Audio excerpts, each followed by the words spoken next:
We're the Biberdorf family. This is my husband, Terry. Our youngest, Sam. Sam has 2 older brothers. One's in college and one lives in Sioux Falls. And we've been here for about 11 years. My name's Stacey. As a family, we like to do hiking, which is why we loved moving to the Black Hills. We do spend a lot of time in Custer and the Black Hills. The boys spend a lot of time fishing, ice fishing.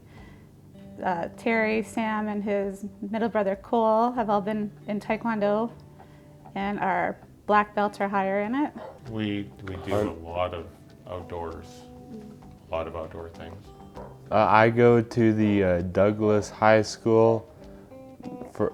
I am part of the junior ROTC over there, so that's pretty fun. And then athletics, I do both cross country and track and field. Well, the story started on one day I was trying to go to the gym. I was gonna bring them to show them how to do stuff, and I'm like, I'm gonna go earlier, get a run in. And I never ended up at the gym. We'll just say that. I don't really know what happened. Besides that, what they've told me is that they got to the gym and I wasn't there, and they're like, oh, he's probably stuck in a ditch, and then they got the 911 call. And then I really don't know much after that. So we actually got a phone call. It was March 5th, 2022. And we actually got a phone call from a sheriff who actually is a friend of ours, because he figured out who the child was that was in the accident and said he was going to make the phone call and let us know. And we luckily never even came upon the accident, because I think that would have been really hard. And we just turned around and went to the hospital. We're at Radar Hill and 44 meet. The weather was really bad that weekend. Icy. It was just Icy. really icy conditions. And we don't know, of course, the full story, but it looks like he slid through the stop sign and got T-boned. So they had to cut him out with the jaws, I guess, of life. And someone sat with him the whole time, which was amazing, because we actually were able to go and meet the firefighters after that saved him. Not good. And we have some friends in the neighborhood that drove by it and are surprised that Sam's sitting here with us today after seeing it. And we went to the hospital, to the emergency room to see, I guess, wait and see what was going on with Sam. He was on a ventilator. No bruises, no visible bruises or broken bones or anything. So a neurologist met us and told us it was more than likely a brain injury, just from the jolt of the accident. And then I think the only other thing he had was he ended up with a bruised lung and then a spleen issue.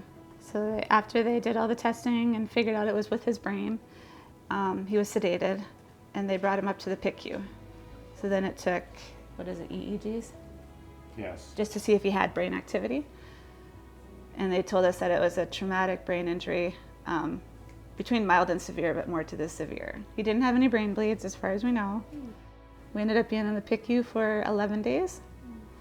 And in that time, he did open his eyes. We had some great doctors and nurses that they knew Sam was used to being outside and running. He would run 8 miles a day before this, typically. So we had one really great doctor that said, well, this kid needs to be outside. And the second time we went outside was when he opened his eyes with the fresh air. And we had a friend reach out to us about the Children's Miracle Network, because we had no idea. We'd never been in a situation like this. So we had no idea. And we were very happy that they reached out and told us to get in contact with the Children's Miracle Network. They provided some funding to help at least me get to Lincoln. Stacey and Sam airlifted. They had Sam airlifted there, but of course I had to pack everything up for an extended stay while he was going to be in rehab. They gave us the maximum that they could because they knew we would use it, which we were very grateful for.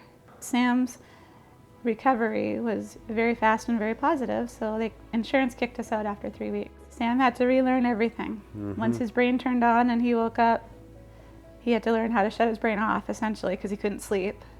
And then Sam had to learn how to eat and talk and Everything. walk and go to the bathroom. Everything had to be relearned, and he did it very fast. We always thought, like, how it started, it was a nightmare, but we kept positive throughout it all.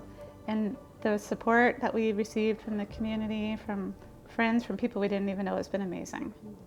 Just shows us what an inspiration Sam is and his story is and his recovery. The I can, I will, watch me. That is a saying I picked up in Madonna.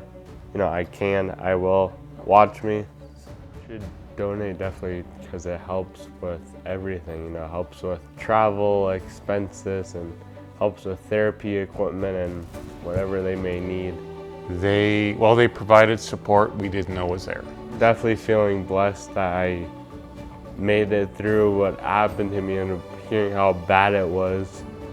When in my outlook, yeah, I got a dog over it, so. So just getting that extra little bit of help was very beneficial to our family. And just knowing we had the support there was fantastic.